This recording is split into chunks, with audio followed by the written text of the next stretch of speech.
नमस्कार दोस्तों, आपका हमारे चैनल में स्वागत है। गुगा नवमी पर गुगा जी की रोचक कथा। भाद्रपद की कृष्ण पक्ष की नवमी के दिन गुगा नवमी मनाई जाती है। गुगा नवमी के दिन गुगा जी महाराज और नागों की पूजा करते हैं। गुगा नवमी की पूजा। एक पौराणिक मान्यता है कि गुगा देवता की पूजा करने से सांपों से रक्षा होती है। गुगा जी को सांपों का देवता भी माना जाता है। गुगा जी की पूजा श्रावण मास की पूर्णिमा यानी कि रक्षाबंधन के दिन से शुरू होती है और गुगा जी का यह पूजा पाठ 9 दिनों तक यानी कि नवमी तक चलता है। कैसे करें गुगा नवमी की पूजा? भादवा बदी नवमी को सुबह जल्दी उठकर नहा धोकर खाना बनाएं। खीर, चूरमा, गुलगुला आदि का प्रसाद गुगा जी को लगता है। मिट्टी की कहीं कहीं पर मिट्टी की प्रतिमा लाकर इनकी पूजा होती है तो कहीं पर तस्वीर की पूजा होती है। रोली चावल से टीका कर बनी हुई रसोई का भोग लगाकर गुगा जी की घोड़ी के आगे दाल रखी जाती है और रक्षाबंधन की राखी खोलकर इन्हें चढ़ाई जाती है। कहा जाता है कि रक्षाबंधन के दिन बहनें अपने भाई को जो रक्षा सूत्र बांधती है वह गुगा नवमी के दिन खोलकर गुगा जी महाराज को चढ़ा दिया जाता है। कई जगह गुगा जी की घोड़ी पर चढ़ी हुई वीर मूर्ति होती है और कई जगह गुगा जी की मिट्टी की मूर्ति बनाई जाती है।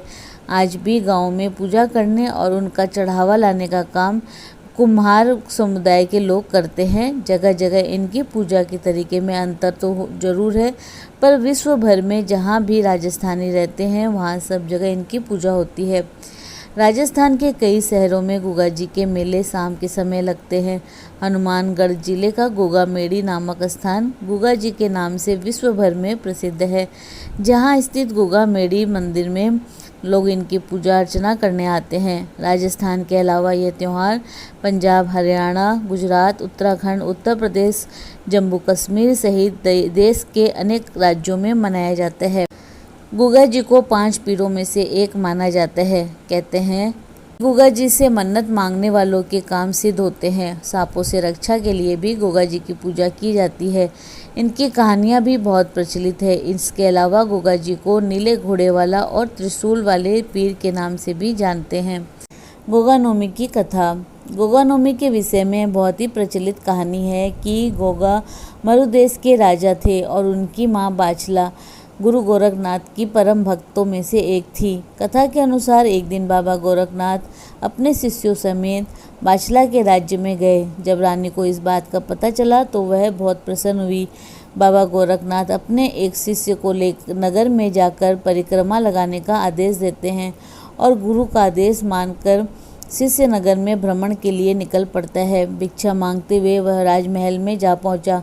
रानी ने उसे बहुत सारा धन भिक्षा के रूप में दिया, लेकिन गोरखनाथ जी के शिष्य ने वह लेने से मना कर दिया और थोड़ा सा अनाज मांगा।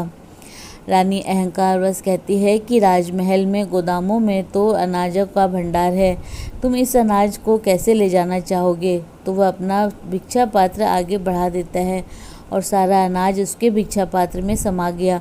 तो राज्य का अनाज गोदाम खाली हो गया, फिर भी योगी का पात्र नहीं भरा।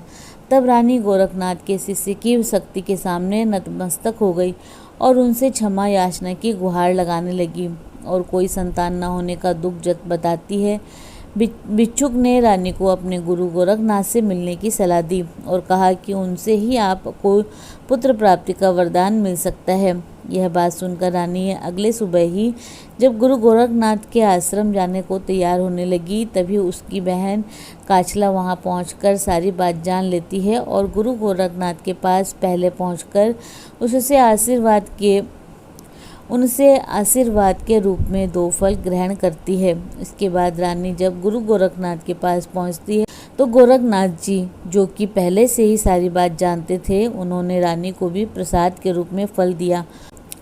आशीर्वाद दिया कि उसे पुत्र की प्राप्ति होगी जो कि वीर पुरुष होगा और नागों को बस में करने वाला तथा सिद्धों का शिरोमणि होगा, जिसकी गाथाएं लोग सदियों तक गाएंगे। फिर कुछ समय के बाद रानी को पुत्र रत्न की प्राप्ति हुई और रानी की कोख से जन्मे बालक का नाम गुगा रखा गया। गुगा जी का ब्यावला। बड़े होने पर जब गुगा जी का विवाह बंगाल के राजा मालव की बेटी से होना तय होता है, परंतु राजा ने अपनी बेटी की शादी गुगा से करवाने से मना कर दिया। इस बात से दुखी गुगा जी गुरु गोरखनाथ के पास जाते हैं और उन्हें सारी बात बताते हैं। बाबा गोरखनाथ ने गुगा जी को दुखी देख उनकी सहायता के लिए बासुकी नाग से राजा की कन्या को विष प्रहार करवाया। कहते हैं कि राजा के वैद्य उस विष के प्रभाव को कम नहीं कर पाए। तभी वेश बदले बासुकी नाग ने राजा से कहा कि यदि वह गुगा मंत्र का जाप करे तो विष का प्रभाव समाप्त हो सकता है। राजा गुगल मंत्र का प्रयोग विष उतारने के लिए करने लगते हैं और देखते ही देखते राजा की बेटी सूर्यल विष के प्रभाव से मुक्त हो गई और राजा अपने कथन के अनुसार अपनी पुत्री का विवाह गुगा जी से करवा देते हैं। ऐसा माना जाता है कि गुगा देवता की पूजा करने से सांपों से रक्षा होती है। गुगा जी को सांपों का देवता भी माना जाता है। अगर किसी के घर में सांप निकले तो गुगा जी को कच्चे दूध का छींटा लगा दे, इससे सांप बिना नुकसान पहुंचाए चला जाता है। जिस घर में गुगा जी की पूजा होती है उस घर के लोगों को सांप नहीं काटता। गुगा जी पूरे परिवार की रक्षा करते हैं। राजस्थान के 6 सिद्धों में गुगा जी का प्रमुख स्थान है।